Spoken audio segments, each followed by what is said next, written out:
Jai Shri Ram. Let us learn about the Uttara Gita. This is a book I picked up from Ram Krishna Mission. You can go to Ram Krishna Mat. Uttara Gita, edited and translated by Dr. Minati Kar. Okay. She is D.Lit Calcutta, PRS Kavya Vedanta Tirtha. She is a professor, a former professor of Sanskrit, Indian philosophy, Vishwa Bharati Shantiniketan. So this is published by Ram Krishna Mission Institute of Culture. The details are available. You can see I have posted, printed in India, computer typeset at Ram Krishna Mission Institute of Culture, Golpar, Calcutta. Okay. Now I am attempting to give you a summary of Uttara Gita. I have already done this before. Maybe I will try to do a better job now. So in the Uttara Gita there are 122 shlokas. Okay. 122 shlokas. It is actually in 3 chapters. So the Uttara Gita has been divided into 3 chapters. First one 57, second chapter 48 shlokas, and the third one is 17. Total is 122. Uttara Gita has 122. Okay. So now some of my favorite shlokas from Uttara Gita are Ananta Shastram Bahuveditavyam Alpascha Kalam Bahavascha Vignaha Yatsara Bhutam Tadupasitavyam Hamso Yada Kshiramivamba Mishram. Krishna says the Shastras are endless and time is limited and there are too many obstacles. Every minute some obstacle is there in life, and therefore we are not able to complete our spiritual journey. Therefore Krishna recommends that you just take the sar, take the essence, take the quintessence and keep moving ahead. So don't try to mug up or do extensive research on any particular Shastra. Just take the central idea and move ahead. So Krishna is giving you practical advice, and exactly that's what I am trying to do. I am trying to take the sar so that I pass it on to you and then get some points from Krishna. The other shloka from Uttara Gita which I love is Atyanta Malinam Deham. Atyanta Malinam Deham Dehi Atyanta Nirmalaha Ubhayor Antaram Nyatva Kasya Shaucham Vidhiyate. Which means Krishna is saying the body is Atyanta Malinam, extremely Malinam, full of filthy actually. From our pores every second so much is oozing out. But at the level of our vision, these things are not visible. If you watch your own skin using a powerful magnifying glass or an electron microscope, then you will see how filthy we are actually. And people think they are beautiful, they apply creams, they beautify their faces, but they can't beautify their souls. And on top of it, they think the body is beautiful. It is filth, every minute it's oozing. And actually it is said that every 7 days our body completely changes, the cells are replaced. So it's a filthy body. So Krishna is saying something very deep. What is the inference you must draw? Everybody is filthy. How can anybody think that he is superior? In some religions they feel that they are the chosen people and the other fellows are kafirs who have to be sent to hell or converted or killed. Otherwise anyway they will go to eternal hell. So in Christianity also and in Islam also, they believe the same thing, that they are heathen, pagan, gentile and infidel who have to be either proselytized or tortured to death, inquisition or killed, and anyway they will all go to eternal hell. The question is, why would God create such people in the first place? If at all God is truly God, why would he create such filthy people who have to be sent to, who have to be killed, converted? So they can't answer these basic questions. Here Krishna is telling us, see, the Vedic society had no concept of discrimination.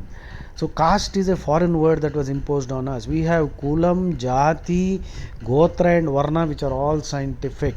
Unfortunately, caste discrimination is existing even today, though of course it has diminished to a large extent, especially in the cities, or if at all it is there, it is covert, it is never overt.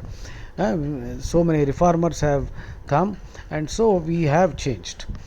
So the point here is, the body is filthy, extremely filthy. This body is dirty, filthy. Atyanta Malinam Deham. Atyanta Malinam Deham Dehi Atyanta Nirmalaha. The soul that lives within, the Atma that lives within, is Nirmalaha, pure, purity personified. Now this word soul is a Christian concept. In Islam and Christianity, they believe that only humans have soul.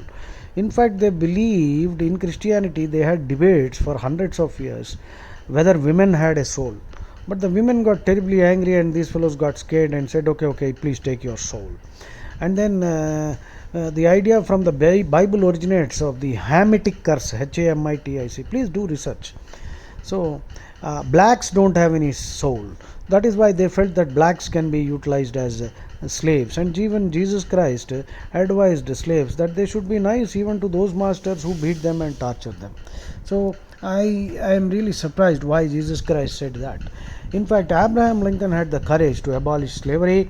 January 1st, 1863, he passed a law called the Emancipation Proclamation, which abolished slavery once and for all, which is what Jesus should have done. Had he done it, probably I would have, appreciated him, and probably I would have converted. Anyway, in Hinduism, we don't have the concept of slavery. Our Vedas are very clear. But of course, many rascals with their agendas, atrocity literature they churned up, and Christian apologist, Islamic apologist, communist apologist. Remember the word apologist, apologist, means a person who writes or speaks in defense of a controversial belief system, which means it is irrational, untenable, baseless, no logic, tarkamu ledu, evidence ledu, but they will try to defend it. These people, they realized long ago that the Vedas are so wonderful, sublime, spiritual truths are there. No nonsense there. In the Bhagavad Gita, which is the essence of the Vedas, the sublimest truths have been packed in Bhagavad Gita. So instead of wasting your time even studying the Vedas, just study the Gita, because Krishna has already done it, made our lives easier by giving us the essence. Now, nowhere will you find any kind of discrimination. But these scoundrels, of course, in the Puranas, lot of fantastic things have been written. Remember, the Puranas have been written to make it easy for ordinary man to understand high philosophy. Itihasa Puranabhyam Vedam Samupabhrumhayet. Please make a note. Itihasa Puranabhyam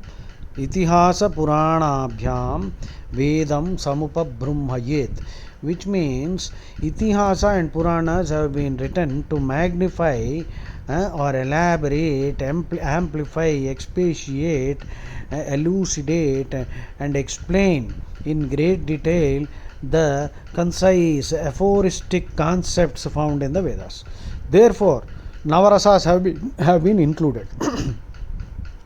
Navarasas, all these Navarasas, rasa is taste. So all these have been included to be able to attract the common man, because the common man wants some excitement. His life is so dreadful. He has to work hard to survive. So if you tell him high philosophy, he will not understand. He will get bored also.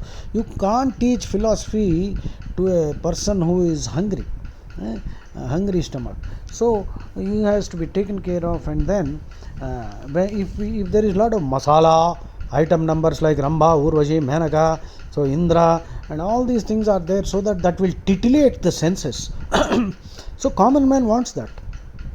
Our rishis wrote all these Puranas with the simple idea of ensuring that even the common man develops a taste. You see, a child has to go to LKG, UKG, primary school, middle school, high school. Only then you can do intermediate, graduation, post-graduation, PhD. The purpose of Vedas is to make everyone do PhD in Bhagavad Gita. Every human being is actually an eternal companion of Sri Krishna. Dva Suparna Sayuja Sakhaya Samanam Ruksham Parishasvajati Tayoranyaha Pippalam Swadvati Anashnananyo Abhichakashiti. The Veda says that Jivatma and Paramatma are eternal friends. Where is the question of discrimination now? At the level of physical existence, some fools have started discriminating, because this is a natural tendency. Everyone thinks that he is better than the other fellow. If somebody has fair skin, he thinks he is greater than the fellow with the swarthy skin or the black skin. And the black man who is bigger and stronger thinks that he is better than the other fellow, another black who is shorter and smaller in size. So this is a human tendency, this one-upmanship. I am better than you, my daddy is stronger than you, my toy is better than yours. This nonsense is still going on. This is snobbery. We snobs, you see, imitate, they are very status conscious, they imitate the fashion set by the rich. That Joker Shah Rukh Khan is saying, you want to know how I smell? He is using some stupid perfume, and many fools will buy that. So why should we smell like that pig? He is eating all kinds of good mansam and he will smell like a pig. Why should we smell like that fellow? So this is snobbery. Perfume snobbery, fashion snobbery, hairstyle snobbery, glasses snobbery, all branded, clothes snobbery, food snobbery, wine snobbery, whiskey snobbery, every snobbery. Car snobbery, my car is better than yours. Movie snobbery, I watch these movies, I read those books. This bloody nonsense has to stop. So Krishna is actually telling you all bodies are filthy. So where is the question of feeling any sense of superiority over others? And the Vedas is again Dva Suparna Sayuja. That means the Paramatma and Jivatma are eternal friends. The concept is very simple. There was never any discrimination at all. See, all of them. Shunvantu Vishve Amrutasya Putraha Aye Dhamani Divyani Tastu.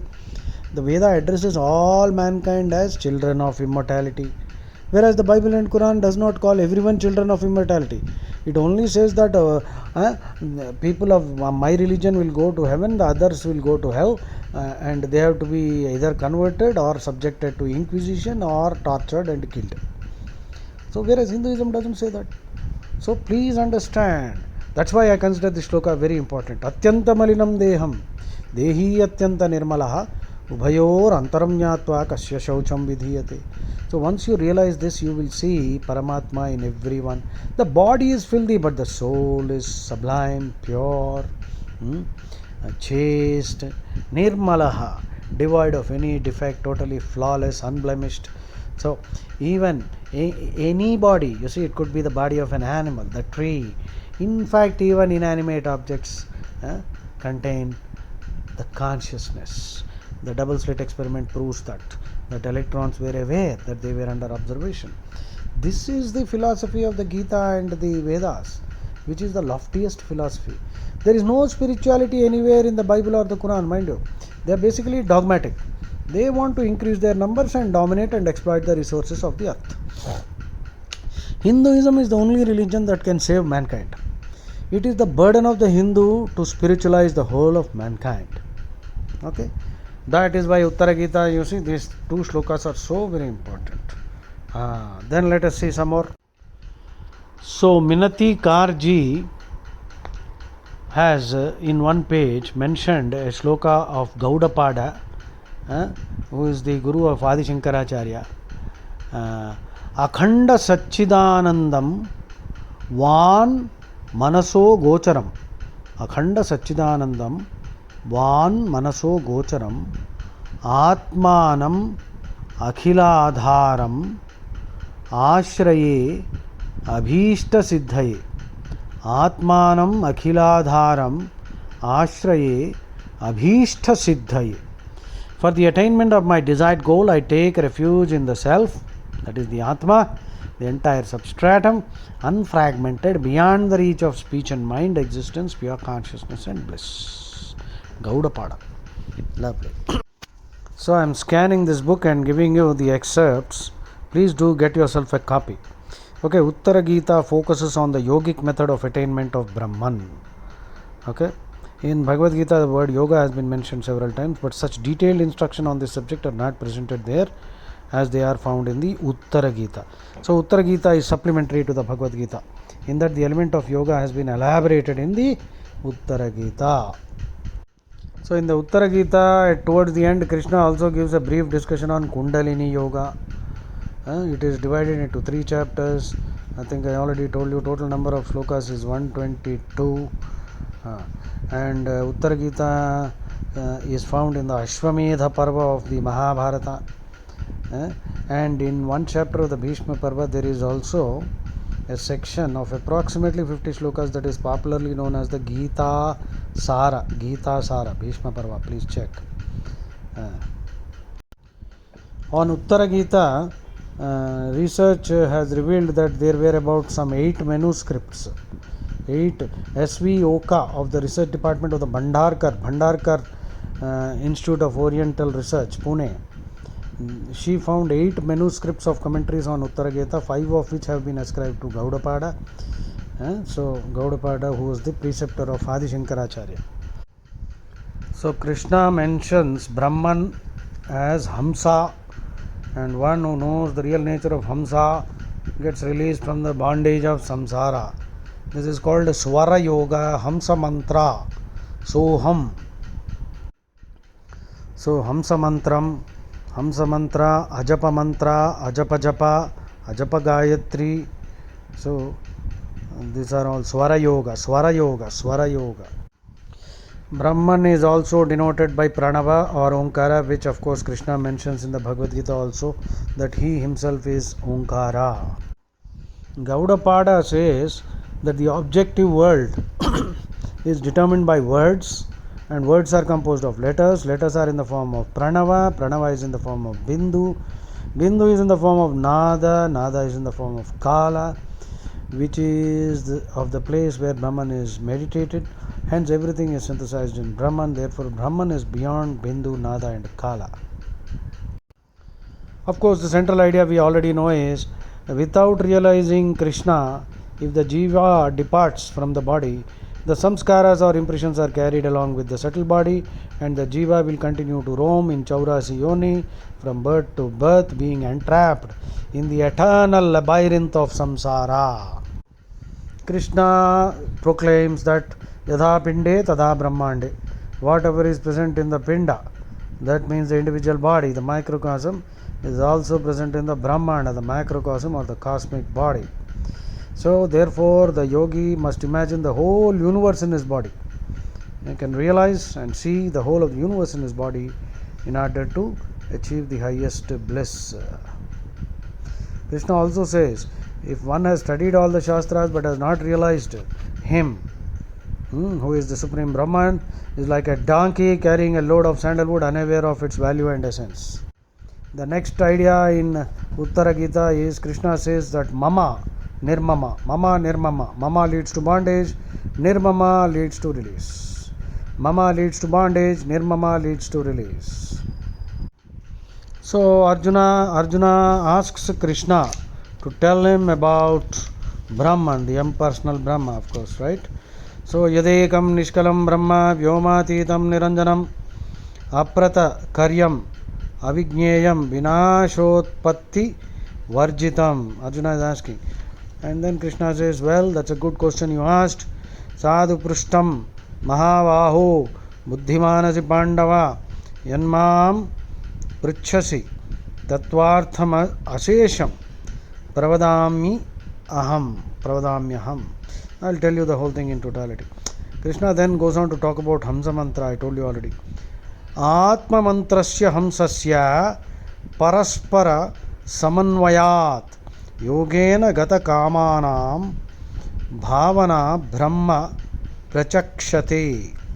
The enlightened say that those whose desires have been extinguished through contemplation, Shravana Manana Nididhyasana, their direct cognition is called Brahma, having a mutual connection between the mantra known as Atman and the sacred syllable Om, Hamsa. Atma Mantra. Pranava Atma Mantra. Om means Atma Mantra. Hamsa is Paramatma, the highest being. So then Krishna goes on to say that humans can be called Kaki Mukham. Ka actually denotes happiness, and Akaki means unhappiness. So Kaki. So Ka means happiness, Aka means unhappiness. So Ka means happiness, Aka means unhappiness. So therefore we are all Kaki. That means we are possessors of both happiness and unhappiness. The Jiva is therefore Kaki. Kaki in Telugu means a crow. So we are all like crows. No, that's not what Krishna is saying. The sloka is interesting.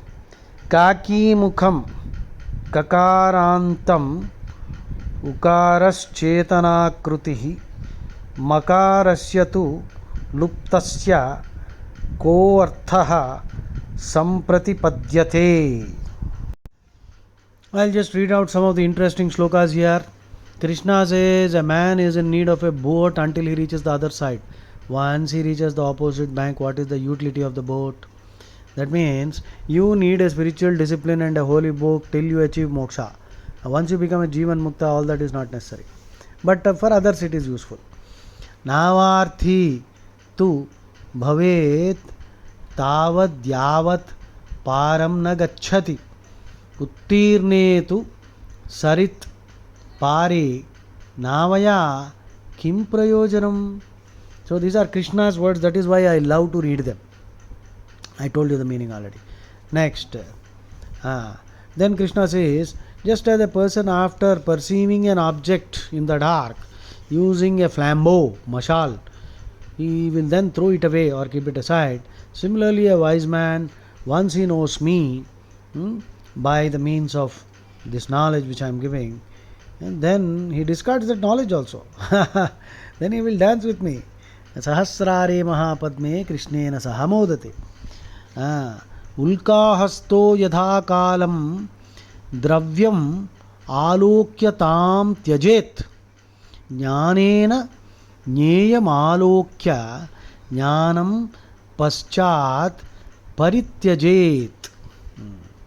Next, Krishna says, what use is milk for a man who is satiated with amrutam? Once you know Brahman, once you know me, there is no need for the Vedas. Very simple. Yada amrutena truptasya payasa kim prayojanam. Yada amrutena truptasya payasa kim prayojanam. Evam tam paramam jnatva vedair nasti prayojanam. Next, Krishna uses one more analogy. Incessant like a stream of oil, or like the resounding toll of a bell, unreachable by words and the mind, he who knows the indescribable, anirvachaniya point of the Om Pranava. In this way, he is a knower of the Vedas. Okay? Nice. Taila dhara mivachinnam dirgha gantha ninadavat avacham pranavasyagram yastam veda savedavit. Okay. Avacham means ineffable. Let's see some more slokas. Let us see. Next, Krishna says, the Atma, though contained in the body, does not exist in the body. It is only superimposed on it. Though within the body, it is not born. Though in the body, composed of five elements, it is not the enjoyer of pleasure and pain. Then who? It is the Atma. Oh, Krishna himself. Though embodied, it does not die. Though embodied, it is not entangled in the bondage of life and death. This illustrates that the Atma is devoid of 6 characteristics of transformations or vikaras. Atma does not experience janma, astitva means existence, vriddhi means growth, change, viparinama change, and decay, apakshaya, no decay, and destruction, nasha. So no vikaras. Atma has no vikaras. Janma, astitva, vriddhi, viparinama is change, decay, apakshaya, decay, and nasha, destruction. The Atma does not undergo any of this.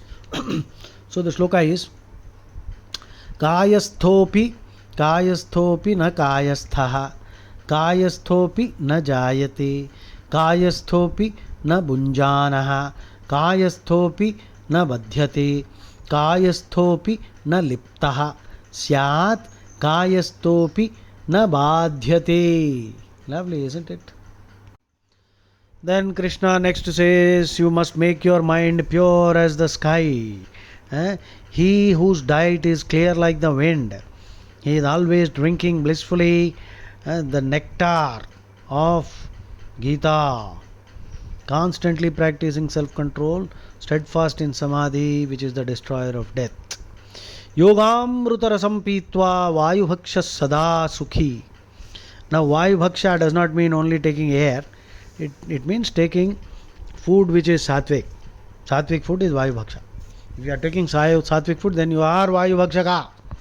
And that too in limited quantity, okay? Yogamruta rasam pitva vayubhaksha sada sukhi. Yamam abhyasate nityam. Yamam, self-control, self-restraint.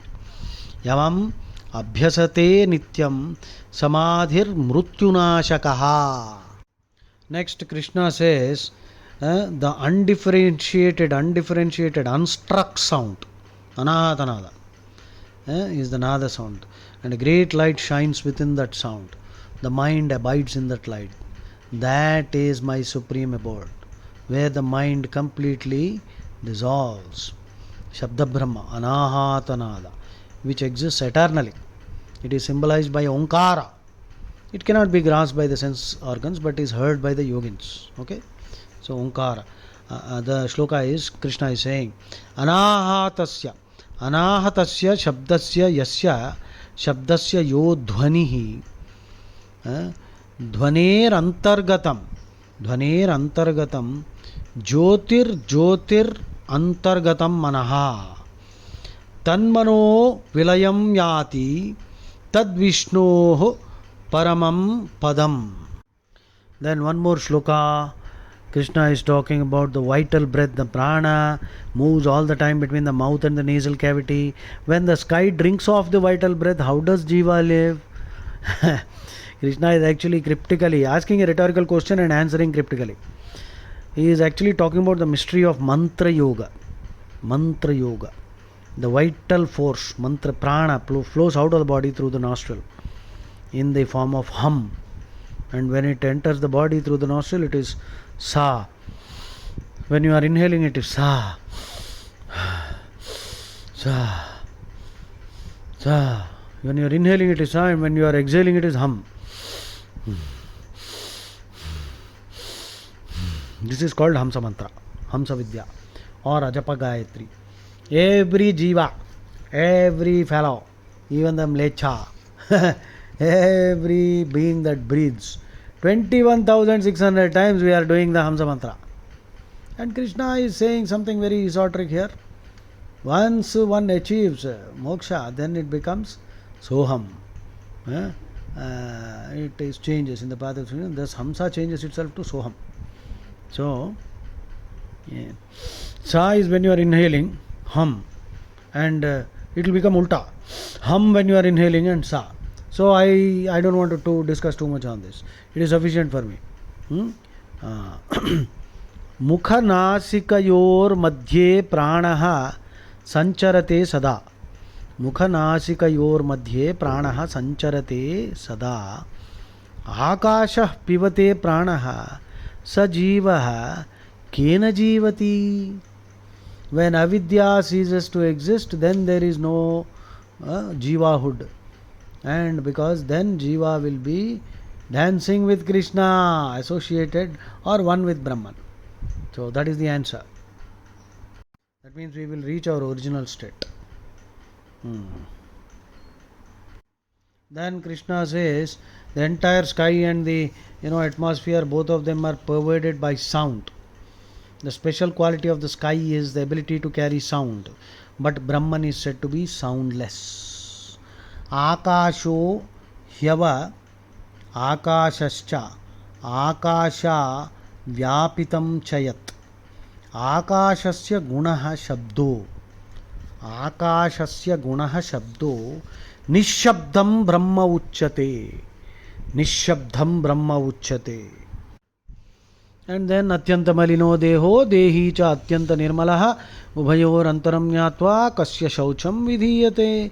The body is exceedingly impure, the embodied itself is exceedingly pure. Once you know the difference between the two, who needs any further purification? Then Krishna talks about yadha pinde tada brahmanda. Here there is a very interesting shloka. In the left eye is the world of Shiva known as Manonmani. The head is to be known as the world of Brahman, and the whole universe is situated in the body. Vame chakshushi chaishani shivaloko manonmani murdhni brahmapuri jneya brahmandam dehamashritam. And Krishna is also cautioning, don't practice, all kinds of austerities and torture the body. Karshayanta sharirastam in Bhagavad Gita, you remember?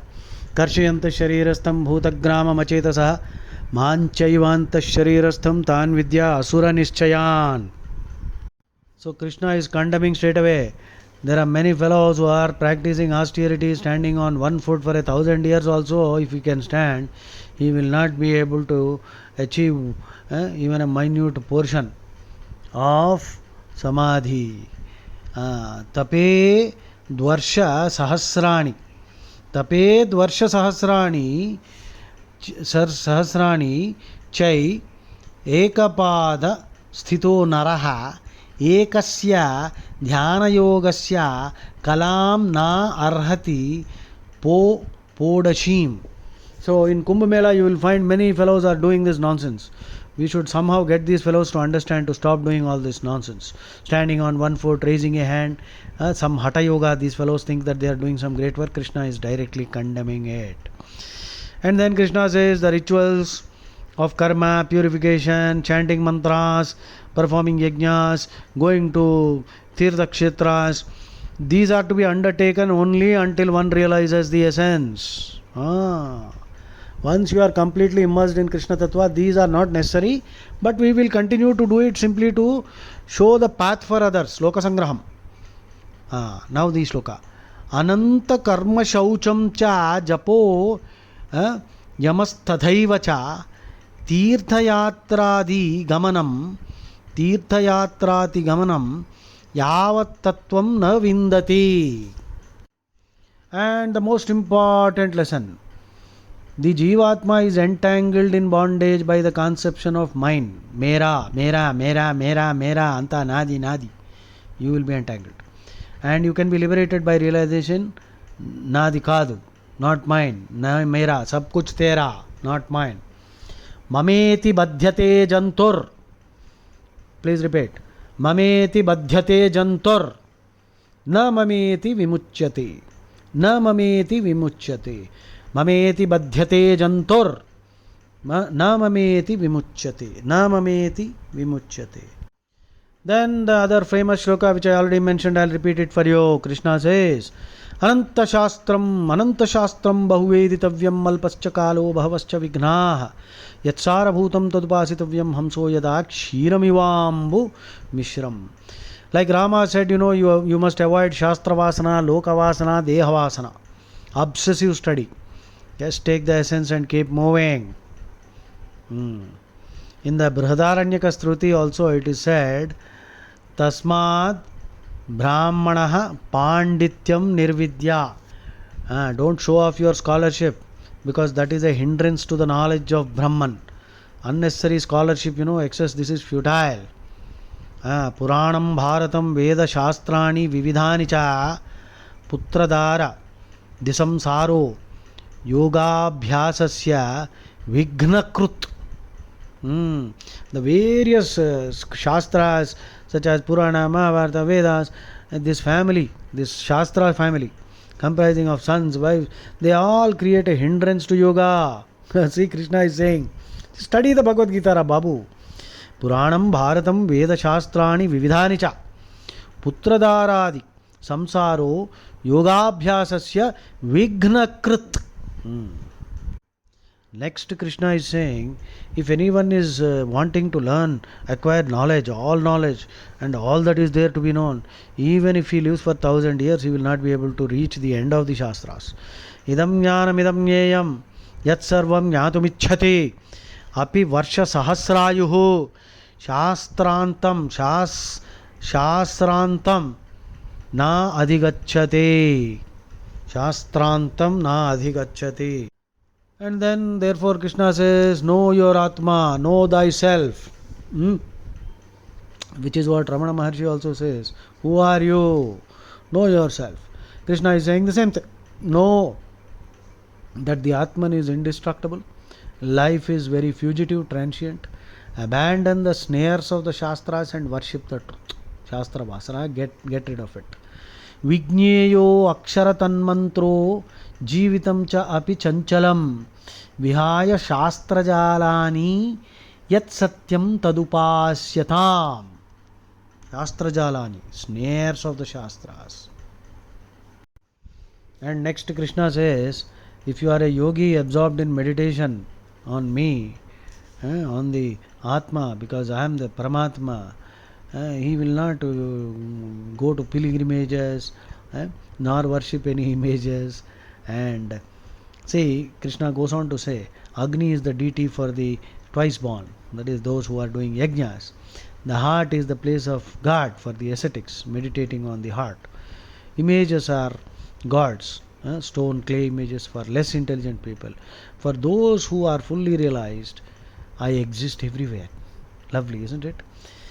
Tirthani toya purnani devan pashanam mrunmayan yogino na prapadyante atmadhyayan parayana atmadhyayan parayana अग्निर्देवो द्विजातीनां मुनीनां हृदि दैवतं प्रतिमा प्रतिमास्व अल्पबुद्धीनां सर्वत्र समदर्शिनां.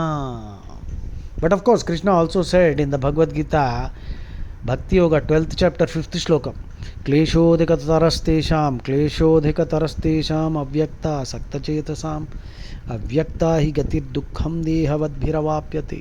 So it is easier for a person to worship or do have an image, because worshipping the unmanifested is very difficult.